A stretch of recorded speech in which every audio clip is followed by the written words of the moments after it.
These massive drones are attempting to plant 20 million trees from the sky. But to find out how I ended up here in the middle of this forest, we need to go back 6 months. Because that's when Mr. Beast hit 20 million subs, and someone suggested to celebrate he should plant 20 million trees. It went super viral on Reddit and Twitter, at which point someone else suggested he should team up with me and a bunch of other YouTubers to make it happen. Which got me thinking. And so with that, I made my way to Oregon to meet with Mr. Beast and his crew to plant 20 million trees.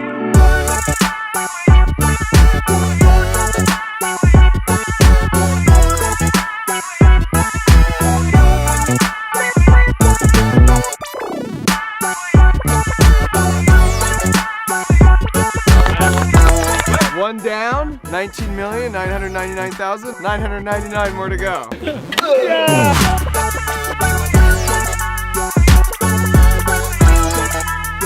20 million trees in a 48-hour time period. The statistics may not be in our favor, but we got grit.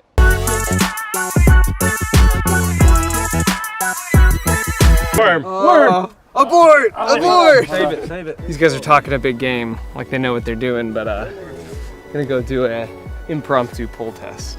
First of all, I don't love the angle. Can I just say that off the bat? No. Oh no. Oh. Wow! Oh, no. Okay, so this is an Oregon white oak.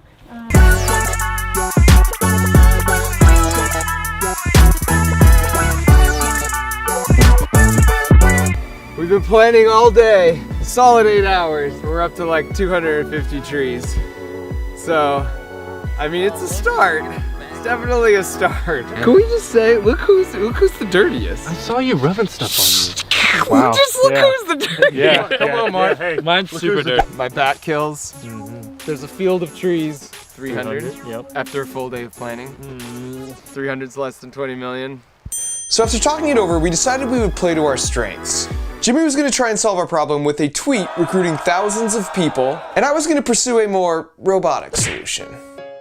And so with that, I made my way further up the coast to Washington using a shortcut I knew to see if I could uncover a way to plant trees from the sky.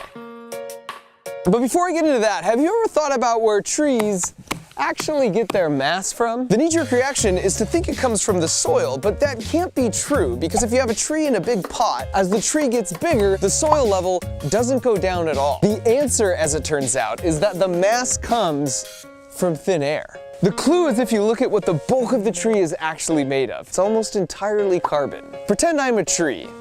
Basically, a tree sees a carbon dioxide molecule floating by, then it powers up with energy from the sun using photosynthesis, then it uses that energy to rip the carbon from the oxygen, and it takes that carbon and slaps it on itself to get more swole. And then the tree's like, hey humans, here's some beautiful fresh oxygen you can have back. I don't need it.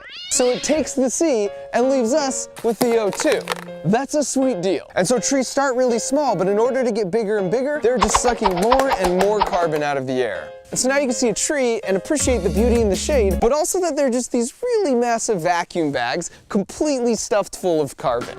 And so I was in Washington to meet with some people who had a crazy idea that just might be the key to helping Mr. Beast and I plant those 20 million carbon vacuums. What's up? Their company's called DroneSeed, and they're only about 4 years old, and their idea is to use these massive drones to plant trees from the sky. They do this in 2 steps. First, they send out a smaller recon drone that uses lasers to create a 3D map of the terrain, and then from that they use software to find all the best spots to drop the trees to maximize their survivability. And then they create a flight path for each of the drones to fly autonomously.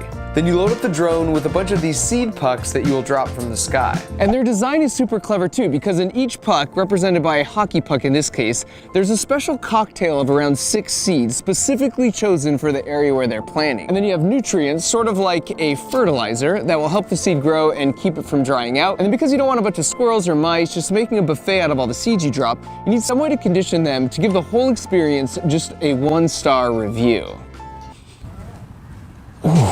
So ghost peppers, they're an olfactory and gustatory deterrent, which means if you eat it, you know, the obvious reaction, and on the way out it's the same thing. Yeah, and gustatory is the euphemism for on the way out. I ate Taco Bell last night and had some gustatory issues as well. And then once you secure the puck dropper to the drone, it's time to fly. Light the fires, kick the tires.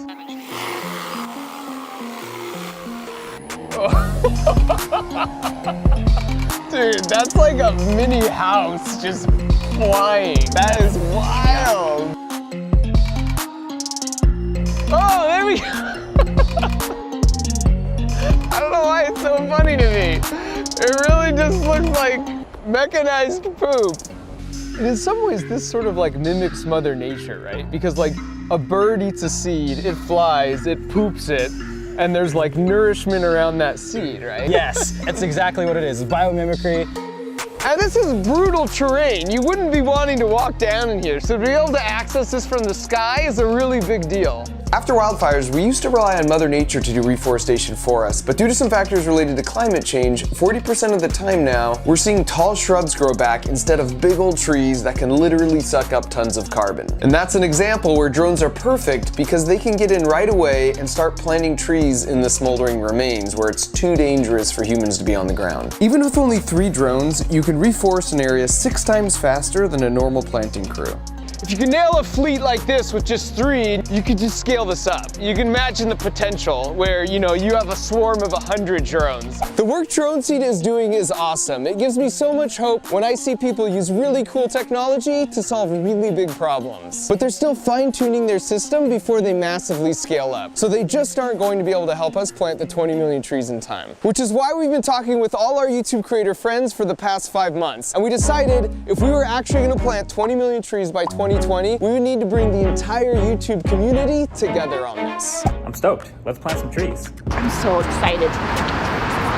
It could be one of the craziest things that YouTube has ever seen. Just so many people. We could end up with too many trees. We're calling it Team Trees, and we went through a bunch of different options on how to pull this off, and eventually settled on working with the Arbor Day Foundation. They're the longest running, most well-respected tree planting nonprofit, and we made a deal with them that for every $1 we give them, they would plant 1 tree. It's basically magic, and I had to prove that to my buddy Thomas. Here's $1. I'm gonna call my buddy Zach King here. Zach King, ooh la la. Oh, hi, Mark. Hey Zach, we've got $1 for you. Oh, okay. So you're gonna take the $1, put it in some dirt, and then pull. Ooh. And you get a tree. Oh, wow. Pretty slick. And so despite mine and Mr. Beast's best effort, we need your help. Because to plant 20 million trees, we're really looking to raise $20 million. That's just an insane goal, especially when you only have 2 short months to pull it off. But starting today, you're gonna see the entire YouTube community come together on this like you've never seen before. 20 million trees. I am so in. Proud members of Team Trees, we're filming a music video. Don't get all the way. I will plant at least a couple of trees. The reason I'm most excited about this is it feels like the end of Power Rangers when they would all assemble into the big thing and fight stuff together and do good. This will absolutely be historic, and we need you on Team Trees. This is our chance to end this decade on a super strong note. It's a constructive way to tell the policymakers that this generation and our community on YouTube truly cares about the environment. It's basically all of us joining together to give a massive fist bump to frickin' Mother Earth. I personally will be planting 50,000 trees by donating $50,000.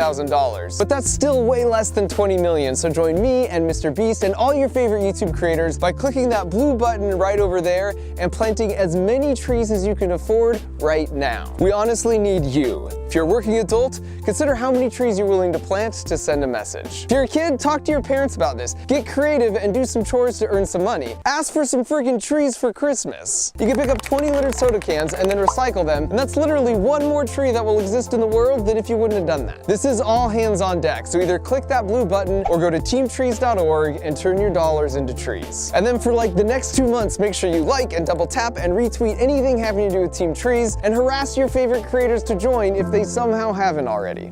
And so now, in exchange for joining Team Trees, if you've ever wondered how we really know climate change is occurring, stick with me for 2 minutes.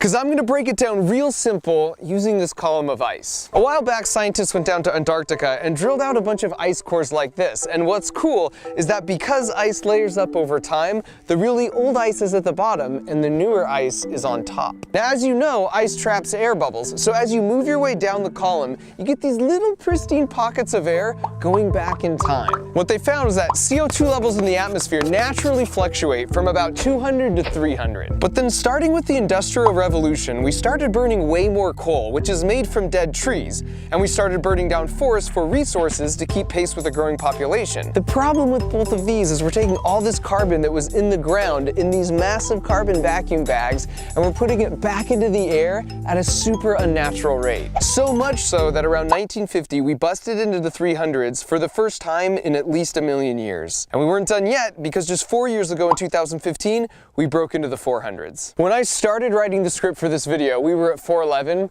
Today we're at 412. And this is the actual current data from NASA's excellent website, which does a great job laying out all the data they've gathered on climate change. A lot of my old friends at NASA played a role in collecting this data. Now here's the punchline and why all of this matters. If you independently look at average temperature over the past million years and then overlay it with average CO2 in the atmosphere, they match up pretty much exactly. So this relatively sudden spike of all the CO2 in the air is not a good thing. And sure enough, right now, we are consistently breaking the hottest month on Earth records, which has a lot of knock-on effects, which will start snowballing unless we can band together and reverse the trend. And it's important to note with regards to Team Trees that 20 million trees by 2020 isn't going to cure climate change, but it's a step in the right direction and a constructive, positive way to send the message that we see the science and we care. So thanks for watching, and thanks for doing your part to make a difference. I am so stoked.